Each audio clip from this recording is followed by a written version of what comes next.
그래서 16절의 말씀입니다. 마태복음 5장 13절에서 16절의 말씀을 다 찾으셔서 우리 한 목소리로 같이 읽도록 하겠습니다. 같이 읽겠습니다. 너희는 세상의 소금이니 소금이 만일 그 맛을 잃으면 무엇으로 짜게 하리요? 후에는 아무 쓸데없어 다만 밖에 버려져 사람에게 밟힐 뿐이니라. 너희는 세상의 빛이라. 산 위에 있는 동네가 숨겨지지 못할 것이요 사람이 등불을 켜서 말 아래 두지 아니하고 등경 위에 두나니 이러므로 집안 모든 사람에게 비치느니라. 이같이 너희 빛이 사람 앞에 비치게 하여 그들로 너희 착한 행실을 보고 하늘에 계신 너희 아버지께 영광 돌리게 하라. 아멘. 이 말씀을 통해서 담임 목사님 나오셔서 귀한 말씀 선포해 주시겠습니다.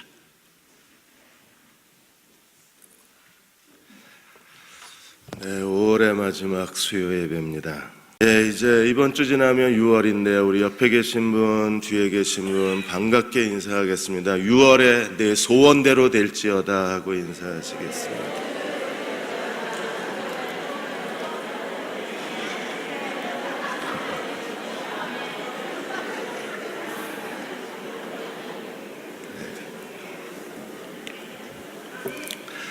예, 아멘 잘하셨습니다.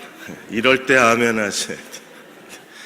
마태복음 5장을 두 번에 걸쳐서 말씀을 같이 나누겠습니다. 마태복음 5장이 오늘 13절에서 16절까지 세상의 빛과 소금으로 한 파트가 있고, 그리고 이제 금요일 날 보겠습니다. 율법과 완전한 율법, 이렇게 두 부분으로 나뉘어져 있어서 오늘은 5장 13절에서 16절 세상의 빛과 소금을 주제로 해서 5장 말씀을 함께 나누겠습니다.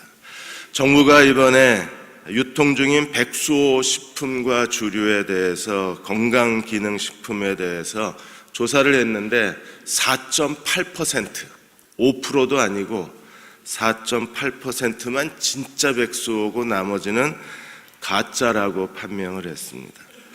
시중에서 판매되는 백수호 원료도 전체를 다 조사를 했는데 40%만 진짜고 나머지는 가짜가 밝혀졌습니다. 그래서 지금 대형마트, 홈쇼핑, 백화점에서 백수호 관련 제품을 전부 다 매장에서 철수를 시키고 있습니다. 이 가짜 백수호 사태가 건강기능식품, 주류, 제약업체, 그리고 이제 식품업체까지 확대되어져 가는 거예요. 국민들이 너무 분노에 빠진 겁니다. 여태 가짜 백수호를 건강을 위해서 먹었다는 게 너무나 실망스러운 겁니다. 신앙도 진짜가 있고 가짜가 있습니다. 다 예수 믿고 자기가 구원받았다고 얘기하지만 이 사람이 정말 구원받은 사람을 우리가 어떻게 알 수 있는가? 침례 요한도 회개하라 천국이 가까웠느니라. 예수님께서도 회개하라 천국이 가까웠느니라. 천국이 가까웠다. 예수 그리스도를 믿고 구원받은 사람은 천국의 사람들인데 그 사람이 천국의 사람들이라는 걸 우리가 어떻게 알 수 있는가? 예수님 마태복음 5장에서 7장까지를 산상수훈이라고 말하고 이 산상수훈이야말로 천국 백성의 거룩의 교과서예요. 하나님 나라를 가진 사람들은 이렇게 사는 사람들입니다. 그래서 5장에서 7장까지를 저희가 거룩의 교과서라고 부르는데 정말 예수 그리스도를 믿고 구원받은 사람을 우리는 어떻게 확인할 수 있는가? 요한일서 5장 11절에 사도 요한이 뭐라 그랬습니까? 아들이 있는 자에게는 생명이 있고 아들이 없는 자에게는 생명이 없다 그랬어요. 그러면 구원받았다는 것, 천국 백성이 됐다는 것, 그리고 천국의 사람이 됐다는 것, 그것은요 생명이 있다는 거예요. 아들이 있는 자에게는 하나님의 거룩한 새 생명이 있다는 거니까. 그러면 이 생명이 있는 사람을 우리가 어떻게 분별할 수 있느냐는 거. 왜냐하면 하나님이 예수 그리스도를 통해서 우리에게 주시는 새 생명은 이게 눈에 안 보이잖아요. 그럼 이 새 생명이 어떻게 나타나야 하는가? 세상의 소금과 빛으로 나타난다는 겁니다. 그래서 오늘 예수께서 너희는 세상의 소금이니 소금이 만일 그 맛을 잃으면 무엇으로 짜게 하리요? 후에는 아무 쓸데없어 다만 밖에 버려져 사람에게 밟힐 뿐이라. 소금의 짠맛, 그 짠맛을 잃어버리면 아무 쓸데가 없다는 거예요. 그 사람은 쓸모없기 때문에 밖에 내다버리는 사람이 될 수밖에 없다는 겁니다. 그러면 세상의 소금의 짠맛은 과연 무엇인가? 누가 이 짠맛을 가질 수 있는가? 이 짠맛이 하나님의 새 생명에서 나오는 건데, 이 하나님의 새 생명을 가진 사람들이 오늘 5장 2절에서 12절까지 나와 있는 산상팔복, 행복하여라. 이 사람은 그 8가지 성품을 가진 사람들이 하나님의 생명을 가진 사람들이에요. 이건 가짜가 없어요. 내 안에 하나님의 생명이 있으면 반드시 이 8가지, 행복하여라. 이 사람들은 8가지 성품이 그 사람 안에 살아있어요. 왜냐하면 성품은 어디서 나와요? 생명에서 나오는 거기 때문에.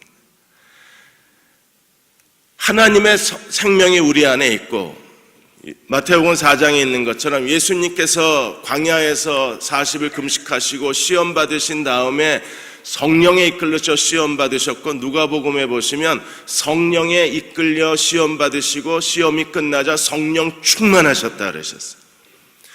그러니까 하나님의 고난으로 말미암아 거룩해진 사람들, 고난을 통해서 성화된 사람들, 그리고 성령 충만한 사람들은 어떤 사람들인가? 이 산상팔복의 8가지 성품이 살아있는 사람들이에요. 우리가 진정으로 구원받은 사람이라면 그냥 교회만 열심히 다니는 사람이 아니라 예수 그리스도를 믿음으로 하나님의 생명이 우리 안에 들어오고 그 생명을 통해서 하나님의 성품을 가진 사람이라면 반드시 이 산상팔복이 그 가슴 안에 살아있어야만 돼요. 소금의 가장 중요한 것은 짠맛입니다. 짠맛을 잃어버리면 아무 쓸데없는 거잖아요. 소금이 하는 일은 인간으로 하여금 모든 생존이 가능하고 인간이 살아갈 수 있도록 모든 신진대사를 일으키는 게 전부 소금이 하는 일입니다. 소금이 하는 일을 간략하게 정리하면 소금은 음식물을 분해하고 노폐물을 처리해서 인간의 몸에 아주 컨디션을 조절하고 신진대사를 조절하는 데 중요한 게 소금이라 그랬어요. 소금이 부족하면 철분이 부족해서 빈혈에 빠지기가 쉽다고 했습니다.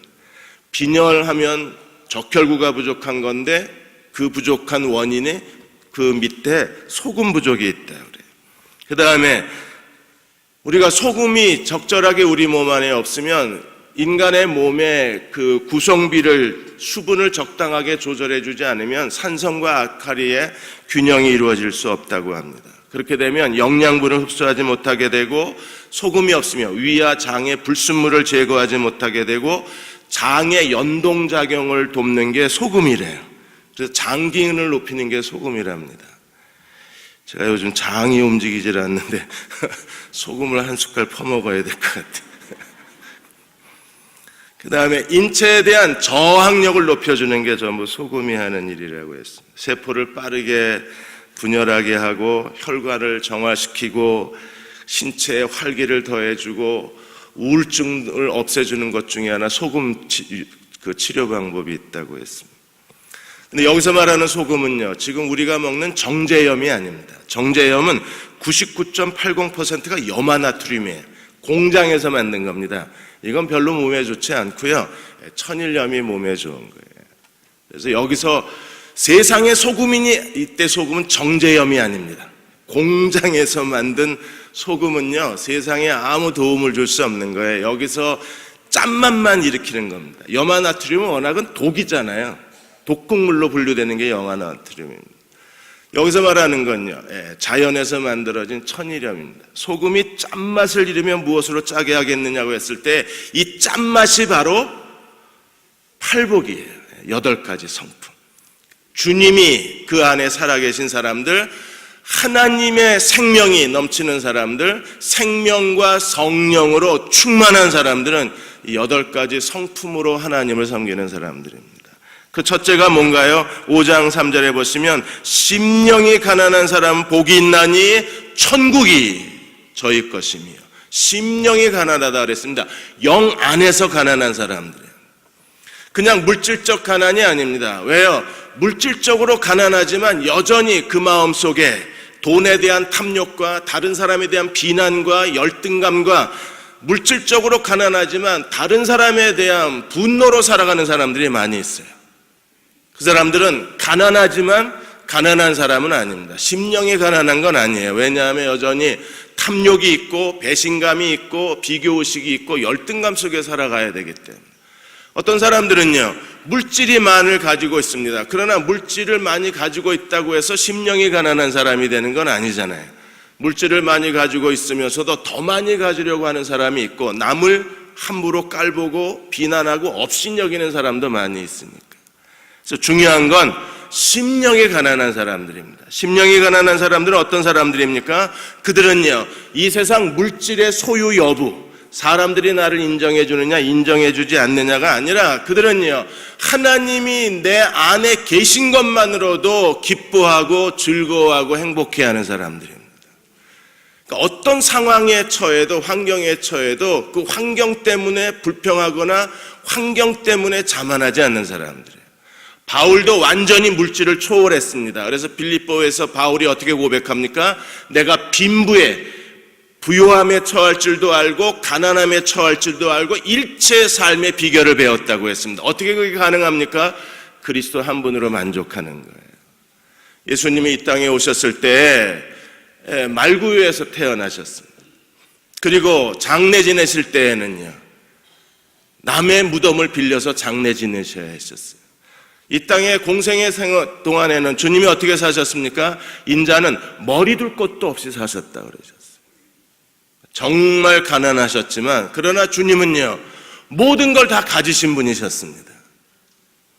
얼마든지 원하면 하나님께로부터 모든 걸 만들어내실 수 있는 분이셨잖아요. 오병이어가지고 2만 명이 넘는 사람들을 배부르게 먹이시게 하셨던 분이었기 때문에. 그리고 말씀 한마디로 그 거친 갈릴리 바다 풍랑을 잠잠케 하실 수 있는 분이 주님이셨잖아요. 그런 주님이 진정한 가난이 무엇인가를 우리에게 보여주었고, 우리는 이 땅에 사는 동안에 하나님 한 분만으로 기뻐하는 절대 빈곤, 영적 빈곤, 하나님 한 분으로 충분합니다. 그 가난한 마음으로 주님을 따라가는 사람들이 어느 환경에서나 하나님을 기쁘시게 할 수 있고, 하나님의 능력을 세상에 가져올 수 있고, 하나님께 그 권능의 손에 붙잡힌 바 되어서 쓰임받을 수가 있는 거예요. 아프리카 콩고 선교사의 선교사 자서전에 월츠 버튼이 자기가 나중에 간암이 걸려서 본국에 송환된 그 상황에서 이제 그 당시의 의료 수준에서는 간암을 치료할 수가 없는 거예요. 약도 없고 의사도 없고 병원도 없어요. 죽음만 기다리고 있는 겁니다. 그래서 매일 아침 해가 뜰 무렵에 침대에서 나와서 거실에 의자를, 소파를 놓고 성경, 그 따뜻한 햇살을 맞으면서 성경을 읽는 게 월츠 버튼 선교에서의 유일한 기쁨이었어요. 성경을 계속 차례대로 읽다가 베드로전서 2장 말씀에 이르렀습니다. 베드로전서 2장 24절에 친히 나무에 달려 그 몸으로 우리의 죄를 담당하셨으니 이는 우리로 죄에 대하여 죽고 의에 대하여 살게 하려 하심이라. 이 말씀을 읽으면서 그는 눈을 감습니다. 왜요? 이 복음 때문에 아프리카 콩고에 가서 자기의 젊음과 자기 인생 전부를, 이 복음을 전하기 위해서 자기의 전부를 헌신했기 때문에. 그는 가난한 심령을 가지고 이 세상에 아무것도 원하지 않았어요. 이 세상이 그에게 무엇을 줄 수 있는가를 기대하지 않았습니다. 세상은 이 월츠 버튼 선교사에게 줄 수 있는 게 아무것도 없었습니다. 그럼에도 그는 예수 그리스도가 주신 사명을 가지고 버림받은 땅 아프리카 콩고에서 자기의 평생을 바쳐서 이 복음을 전하는 것만으로도 마음에 기쁨이 넘쳤어요. 어떻게 그럴 수 있습니까? 마음이 가난했기 때문에. 이 말씀을 읽다가 그 뒷부분을 읽었습니다. 저가 채찍에 맞음으로 너희가 나음을 입었나니.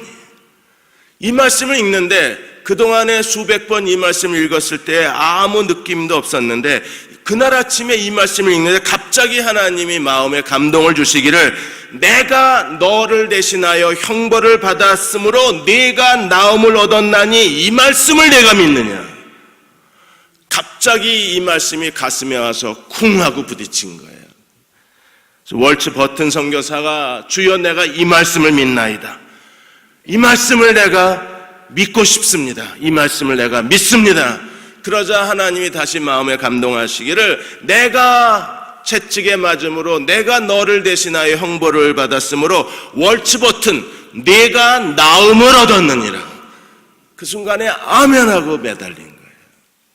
마음에 깊은 감동과 기쁨이 왔습니다. 그리고 월츠버튼은 아내를 불렀어요. 그리고 아내에게 이 말씀을 읽어보라 그랬습니다. 그리고 외출복을 달라고 했습니다. 왜 일어나려고 하느냐? 당신 지금 일어나서 외출할 수 없다. 아니다. 이 말씀을 봐라. 이제 월츠버튼은 나음을 입었다. 하나님이 너는 나았다고 선언하셨기 때문에 이제 나는 정상인이다. 가늠한 자가 아니다. 그래서 일어나서 외출복을 입고 정상적인 생활을 하기 시작한 거예요. 여전히 발걸음 옮기기 어렵습니다. 음식물을 한 숟갈 먹으면 금방 쏟아냅니다. 그럼에도 그는 이 말씀을 붙들고 정상인처럼 살려고 애를 썼습니다. 그리고 하나님의 기적이 그 안에 일어난 거예요. 여러분, 그 말씀만 붙들 수 있는 건 정말 가난한 사람입니다. 왜? 의사도 없어요. 병원도 없어. 약도 없어. 이제 아무것도 자기를 치료할 수가 없는 거예요. 그런데 하나님이 말씀하시기를 내가 채찍에 맞음으로 내가 나았다는 겁니다. 붙들 수밖에 없어요. 이게 가난이에요. 하나님을 절대 신뢰하는 겁니다. 근데 우리는 그렇진 못하잖아요. 아직도 의지할 게 있고, 아직도 우리는 주머니에 넣어둔 게 있고, 아직도 하나님 외에 도움을 기대할 때가 있기 때문에 하나님을 전심으로 의지할 수가 없는 거예요. 심령이 가난하다고 하는 것은 하나님께 절대적으로 하나님을 신뢰하고 하나님께 매달리는 사람이요, 하나님 한 분만으로 행복한 사람이에요. 그들은 어떤 사람이 됩니까? 천국이 그들 것이라 그랬어요. 두 번째는요, 애통하는 사람입니다. 4절에 애통하는 자는 복이 있나니 그들이 위로를 받을 것이며, 하나님의 공의와 하나님의 사랑에 이 땅에 없는 거에 대해서 아직도 우리가 하나님을 가까이 따르지 못하고 하나님께 열정을 잃어버린 거에 대해서 그 마음에 끊임없이 통곡하는 사람들. 애통은 어디서 나오나요? 애통은 사랑에서 나오는 거예요. 하나님을 사랑하고 너를 사랑하는 사람들, 영혼을 사랑하는 사람들의 가슴 속에서 솟구쳐 나오는 게 진정한 애통함입니다. 그 애통함에 대해서 하나님이 무엇을 약속해 주셨나요? 저희가 위로를 받을 것이라고 약속해 주셨어요. 느헤미야가 예루살렘 성문이 불탔다는 소식을 들었습니다. 그는 하나님 앞에 무릎을 꿇고 금식하며 애통하기를 시작했습니다. 수일간 울고 먹지 않았습니다. 그리고 하나님이 마침내 길을 열어주셔서 느헤미야를 예루살렘 총독으로 보내시고 무너진 예루살렘 성벽을 재건하게 하신 거예요. 바울도 그리스도를 거부하는 유대인들, 동족 유대인들에 대해서 그치지 않는 눈물이 있다 그랬습니다. 하나님의 생명이 그 안에 있는 사람들은 그냥 모든 좋은 게 아니에요. 무너져가는 하나님 나라를 바라보면서, 더럽혀져가는 하나님의 이름을 바라보면서, 무기력해져가는 교회를 바라보면서, 아니 영적으로 침체되어가는 자기 자신을 끌어안고 하나님 앞에 나아가 끊임없이 울고 통곡할 수 있는 사람들, 그들이 하나님의 위로를 받게 될 것이고 그들이 하나님께 쓰임을 받을 수가 있습니다. 평양신학교에 울버신학생 한 분이 있다고 말씀을 드렸습니다. 최봉석 목사님입니다. 그는 수업을 듣다가도 울고 채플 시간에도 울고 친구들하고 같은 동료 신학생들하고 대화를 하다가 갑자기 컥 하고 울고, 울보 신학생입니다. 왜 우냐고 물어봤는데 그는 말이 없었습니다. 그러다 어느 날 채플 시간에 최봉석 목사님이 설교할 시간에 그는 설교하면서 또 웁니다. 그리고 말합니다. 나는 눈만 감으면 일본에 빼앗긴 조국의 이 아픔에 대해서 한국이 불쌍해서 웁니다. 나는 눈만 감으면 아직도 그리스도를 알지 못하고 우상을 섬기는 이 민족을 바라보고 나는 웁니다. 나는 눈만 감으면 아직도 하나님 앞에 제대로 준비되지 못한 나 자신이 불쌍해서 나는 웁니다. 울보신 학생이었어요. 그리고 그날 나중에 목사 안수 받으시고 최봉석 목사님이 가서 외치는 곳마다 많은 영혼들이 구원을 받고 교회가 세워지고 그리고 한국이 회복되기를 시작을 했습니다. 가슴에 애통함이 살아있어야 합니다. 나만 편하니까 다 편해 보이는 게 아닙니다. 나는 편하게 살고 나는 괜찮아도 지금 무너져가는 하나님 나라를 바라보면서 애통할 수 있는 사람들이 세상의 소금이 된 거예요. 그들의 짠맛이 세상을 다시 무기력한 하나님의 교회를 일으켜 세울 수 있고, 무너져가는 하나님의 나라를 다시 회복할 수 있고, 소금의 짠맛이 다시 돌아와야, 그래야 세상은 더 이상 교회를 손가락질하지 않을 수 있어요. 여러분의 가정에도 이 짠맛이 살아있는 크리스찬 가정이 되시기를 바랍니다. 세 번째는요, 온유한 사람입니다. 5장 5절에 온유한 사람 복이 있나니 그들이 땅을 기업으로 받을 것이요. 더 많은 땅을 소유하고 싶으십니까? 그러면 온유하십시오. 그러면 하나님 땅 주신대요. 온유함이 뭐예요? 온유함은 정중한 겁니다. 젠틀한 거예요. 어떤 사람이 온유한 사람입니까?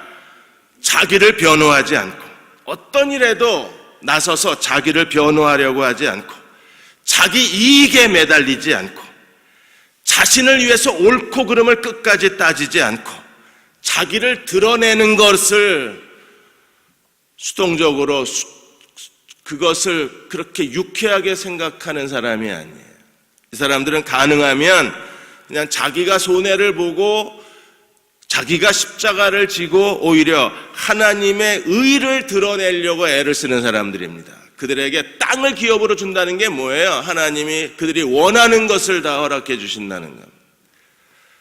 구약에 온유한 사람의 대표가 있습니다. 모세가 있고 이삭이 있습니다. 모세는 온유함이 지면의 모든 사람보다 승하다 그랬어요. 모세는요, 백성들이 대적하고 자기를 죽이려고 들고 온갖 불평과 원망의 말을 내쏟았을 때에 모세는요, 자기를 변호하지 않았습니다. 어떻게 했나요? 하나님 앞에 무릎을 꿇었습니다.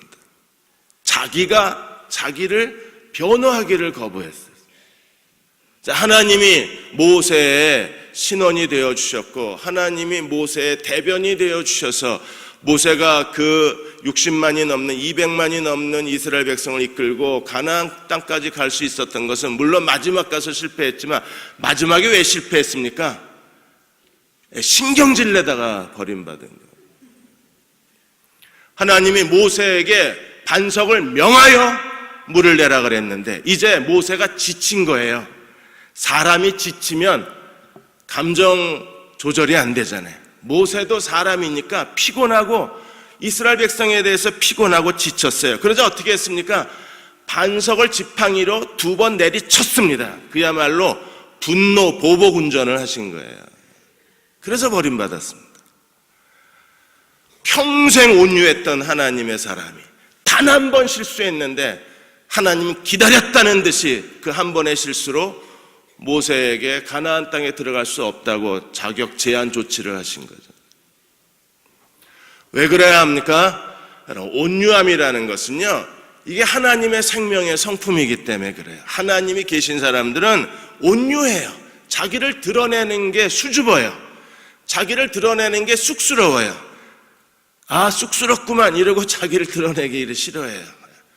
그리고 서둘러서 나를 비난하고 내게 함부로 말하고 내게 아무렇게나 말하는 사람들에게 자기를 변호하기보다는 그냥 하나님께 맡길 줄 아는 믿음의 사람들이 온유한 사람인지도 모릅니다. 이삭도 그랬잖아요. 이삭도 운물을, 창세기 26장에 보면 운물을 몇 개 팠습니까? 6개나 파요. 와서 다투면 너 가져라 이러고 가서 파고, 신기하게 이삭이 파는 데마다 지하수가 터졌잖아요. 이삭이 첫 삽을 뜰 때마다 하나님이 천사를 보내셔서 지하의 물줄기를 바꾸시는 거야. 야야 저쪽에다 판다야 이러고 하나님께서 물줄기를 바꾸시지 않으면 이렇게 파는 데마다 물이 터져요. 그 메마른 땅에, 사막 땅에, 물이 석유보다 더 귀한 땅에. 근데 모세는요, 이삭은 6번이나 운물을 파고 결국에 어떻게 하셨습니까? 계속 가서 다투던 사람이 지쳐버렸어요. 계속 가서 다투고 야 내놔 이러면 주고 야 내놔 이러면 줬는데 나중에는 달라는 사람이 지쳐서 아무 소리 안 합니다. 그러자 하나님이 어떻게 하셨어요? 지경을 넓히셨죠. 그 땅을 넓혀주셨죠. 실제로 온유한 사람이 땅을 차지하라는 말씀이 그대로 우리에게 이루어진 겁니다. 우리가 사람들 앞에 온유하고 하나님 앞에 온유한 사람이 되어야 합니다. 그래야 하나님께서 땅을 기업으로 받을 것이요 하나님이 우리에게 주시고자 하시는 것을 마음껏 주실 수 있어요. 윤리신학자 나이놀드 니버가 인간의 4가지 교만이 있다고 했습니다. 첫째는요, 권력적 교만입니다. 사회적 지위와 부, 스펙 이런 것 때문에 자기를 드러내고 사람을 무시하는 사람들은 권력적 교만을 가진 사람. 두 번째는요, 지적 교만이 있다고 말씀드렸습니다. 자기만 똑똑해요. 자기만 잘 알아. 그래서 사람들을 다 일일이 가르치려고 합니다. 그 사람이 알고 있겠지라고 생각을 못해요. 저도 이번에 목회자 영적 성장 대회에 가서 그 새벽에 느헤미야가 어떻게 개혁을 했느냐를 하고 느헤미야에 대한 설교를, 느헤미야의 개혁을 5가지로 요약을 해서 그 40분 설교에다가 느헤미야 개혁의 원리에 대해서 설교를 했어요.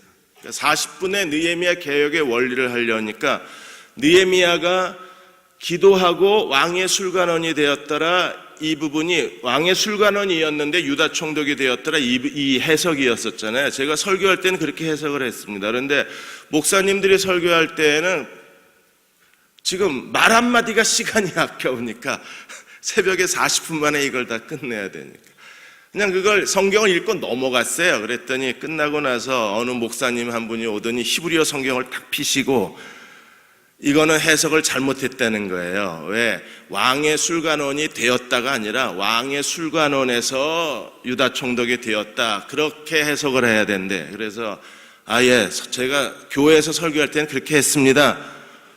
그러면 뭔 얘기인지 알아야 되잖아요. 근데 또 오셔서 다음에 가서 그렇게 설교하면 안 된대요.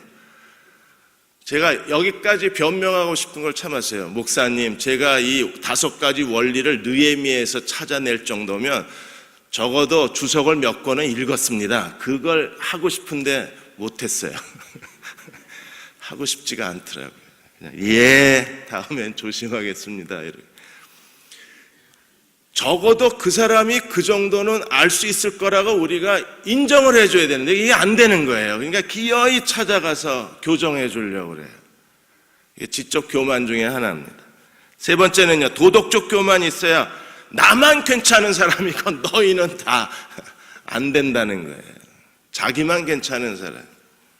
영적 교만도 있습니다. 마지막으로 나는 탁월하다는 거예요. 나는 영적으로 타고나고 너희는 아직도 더 많이 배워야 된다고 생각하는 게 영적 교만입니다.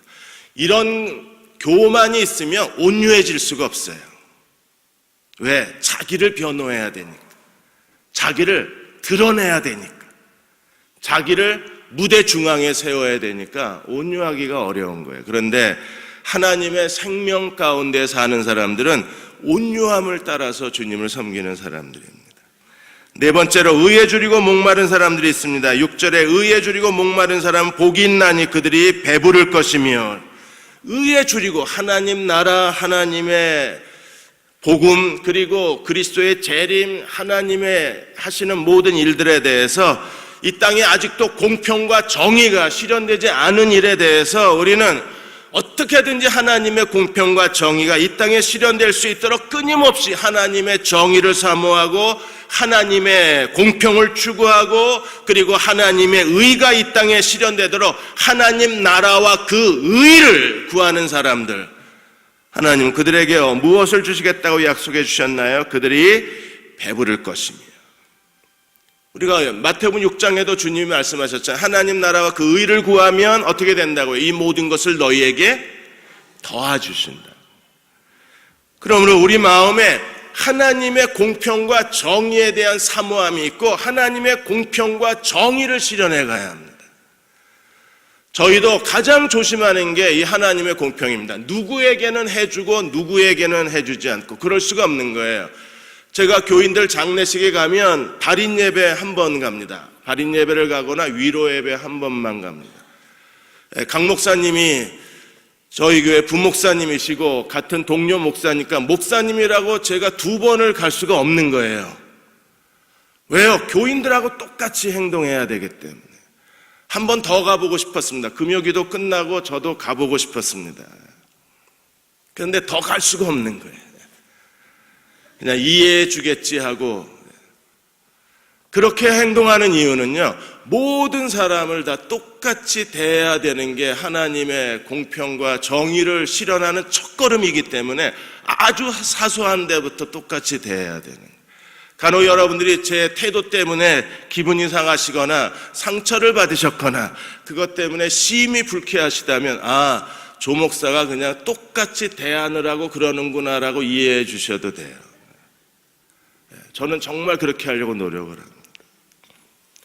왜냐하면 그래야 제가 하나님 말씀을 제대로 전할 수 있지, 만일에 거기서 제가 흔들려 버리면 하나님 말씀을 제대로 전할 수가 없는 거예요. 그래서 서운하셔도 저 인간이 그래도 의에 줄이고 목말라서 그러는구나, 아직 하나님이 배부르게 못해서 그러는구나 하고 이해를 해주세요. 바울도 우리가 이제 로마서 9장에서 11장이 지나갔습니다. 정말 힘든 고개를 하나 넘으신 거예요. 근데 바울이 9장, 10장, 11장에서 그가 정말 간절히 원하는 게 뭐였어요? 그의 줄이고 목마른 게 뭐였습니까? 어떻게 해서든지 이스라엘이 회개하고 구원받기를 열망하고 있잖아요. 우리 안에 그런 하나님 나라에 대한 간절한 사모함이 있고 하나님의 공의가 실현되기를 사모하는 마음을 가지고 있다면 하나님께서 우리를 통해서 배부를 것이요, 고통당하는 사람들에게, 가난한 사람들에게, 삶의 의미를 빼앗겨버린 사람들에게, 이 가진 자 가지지 못한 사람들의 이 빈부의 격차 속에서 희생당하고 버림받은 수많은 아이들과 가정들에게 우리가 진정한 하나님의 사랑을 나누어 줄 수 있을 것입니다. 중국의 꾸이쩌우 성지역에 양푸 소학교가 있는데 그 학교가 시골 외딴 학교입니다. 선생님 한 분이 계셨는데 어느 날 선생님이 갑자기 쓰러져 버리셨어요. 그리고 서 있질 못하고 무릎으로 기어다니셔야 했었습니다. 그래도 무릎으로 서서 아이들을 가르치려고 애를 썼는데 점점 병이 심해져서 그나마 아이들을 가르칠 수가 없는 거예요. 학교를 그만뒀습니다. 학교를 그만두자 학부모들이 선생님이 하나밖에 없었는데 그만두니까 학부모들이 이때다 그리고 애들을 학교를 안 보낸 겁니다. 농사 져야 되기 때문에, 일꾼이었기 때문에. 그래서 학교에 애들이 하나도 없는 거예요. 나중에 이 류웅캉 선생님이 이 소식을 듣고 무릎으로 다니면서 모든 학부모들을 다 찾아가서 애들 학교 보내달라고, 그리고 교육청에 가서 선생 보내달라고, 이렇게 해서 선생이 무릎으로 기어다니면서 각 부모들을 설득하고 교육청에다 탄원을 해서 이 학교가 다시 살아난 거예요. 30년이 지난 오늘 이 양푸 소학교는 가장 취직률이 높고 아이들이 학구열이 가장 높은 학교 중에 하나로 그렇게 중국 교육청에서 평가가 되었고, 현대식 건물로 새로 지었고, 그리고 학부모들이 이 선생님이 너무 고마워서 학부모들이 돈을 모아서 이 선생님을 14차례 수술을 해서 기어이 일으켜 세웠어요. 그리고 이 선생님이 다시 학교로 돌아갔습니다. 한 선생의 집념이 만들어낸 거예요. 우리 안에 그런 집념이 살아있어야 돼. 우리가 하나님의 구원받은 자녀라면, 성령이 우리 안에 살아계시다면, 하나님의 생명이 우리 안에 있다면 어떻게든 하나님의 공의가 이 땅에 실현될 수 있도록 우리 마음이 뜨겁고 간절해야 돼요. 목마르고 굶주려야 합니다. 그럴 때 하나님이 우리를 통해서 하나님의 뜻을 이루어내실 거예요. 다섯 번째로 긍휼의 마음이 있습니다. 7절에 긍휼히 여기는 자는 복이 있나니 그들이 긍휼히 여김을 받을 것이요. 내가 다른 사람들에게 괜히 트집 잡지 않고 상대방의 잘못과 결점을 드러내지 않고 어떻게 하든지 용서하려고 하고 어떻게 하든지 인내하려고 하고 그리고 어떻게 하든지 용서하려고 하고 사랑하려고 할 때 하나님도 나를 똑같이 대해 주시는 거예요. 내가 중심으로 다른 형제를 용서하지 않으면 하나님도 나를 용서하지 않는다고 말씀을 하셨잖아요. 내가 다른 사람들에게 너그럽게 대해야 하나님이 나를 너그럽게 대하시는 거예요. 내가 다른 사람을 비판하지 않아야 하나님도 나를 비판하지 않는 거예요. 내가 사람을 어떻게 대하느냐에 따라서 하나님이 나를 대하는 태도가 결정되는 거잖아요. 우리가 가능한 긍휼의 마음을 자꾸 배양을 시켜야 돼요. 긍휼의 마음을 키워야 돼요. 긍휼의 마음이 커지는 것만큼 신앙의 영성도 자라난다고 말하고 있기 때문입니다. 얼마나 긍휼이 크냐가 그 사람의 신앙 크기예요. 얼마나 사람들에게 동정심이 많느냐가 그 사람이 하나님 앞에 성숙의 크기예요.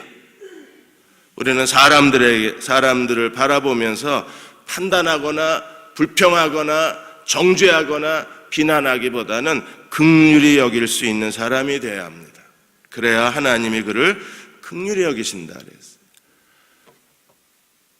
바울이 마가와 더불어서 전도여행을 갔다가 지금 성서질이 오늘 마지막입니다.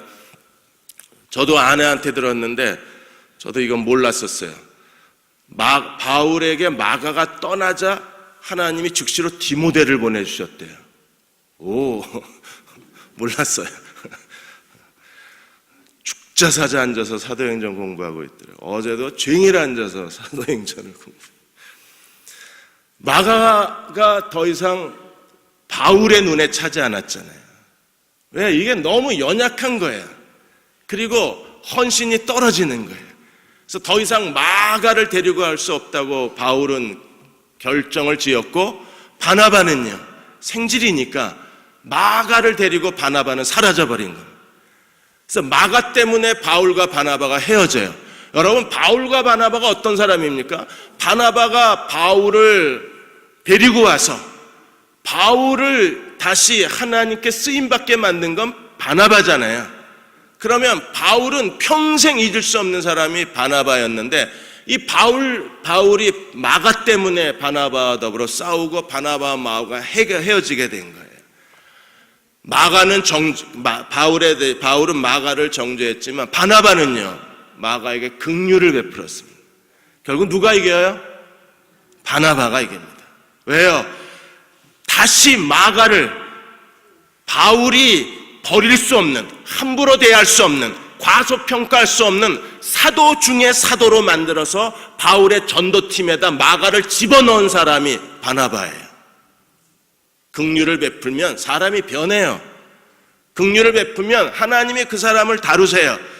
긍휼로 대하면 사람이 성숙해지는 거예요. 긍휼로 대하면 정말 하나님이 쓰실 만한 귀한 그릇이 되는 겁니다. 바나바가 그걸 산증거로 보여준 게 마가였었어요.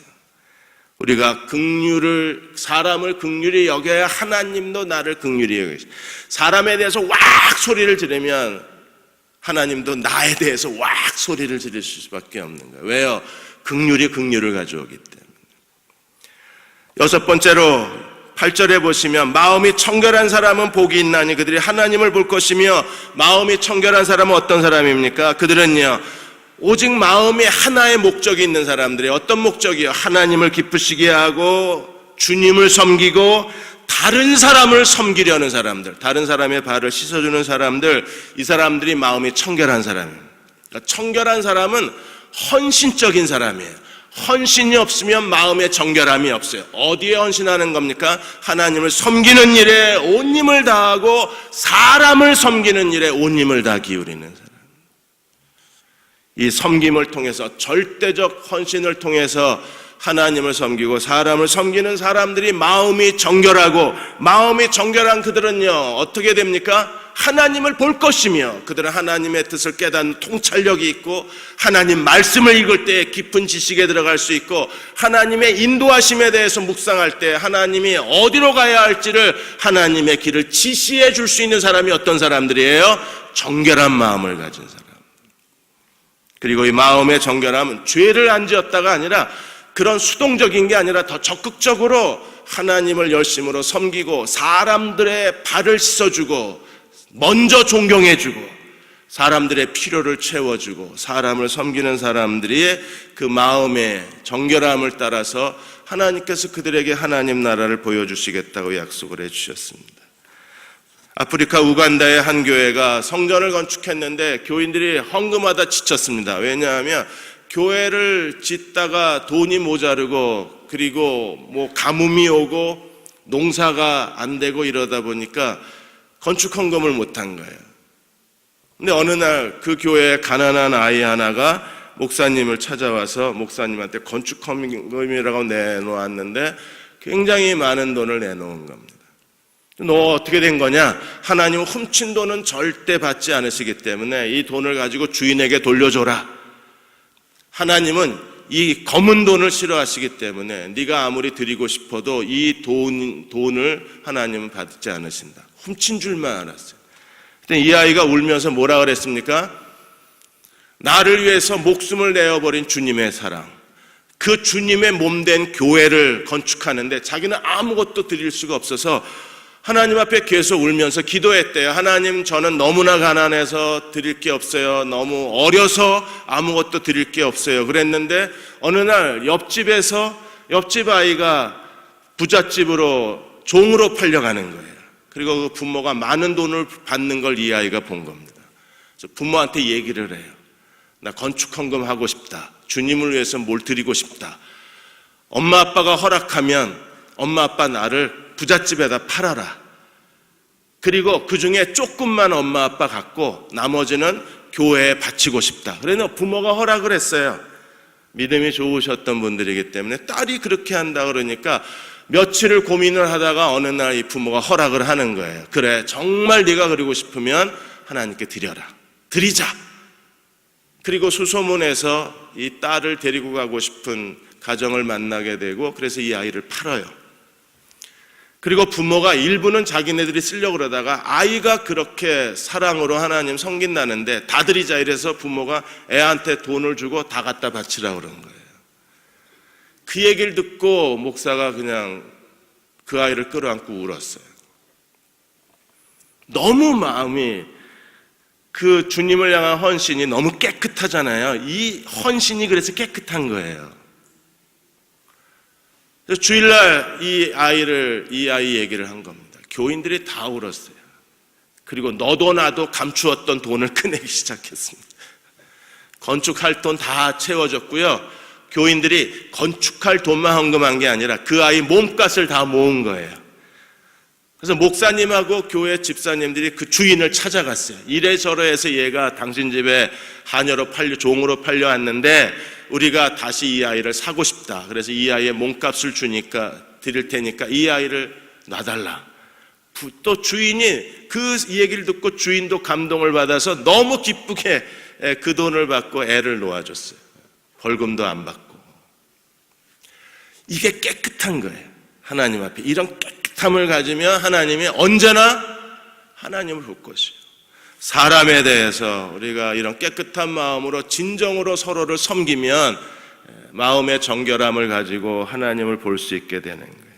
마지막으로 7번째는 뭐예요?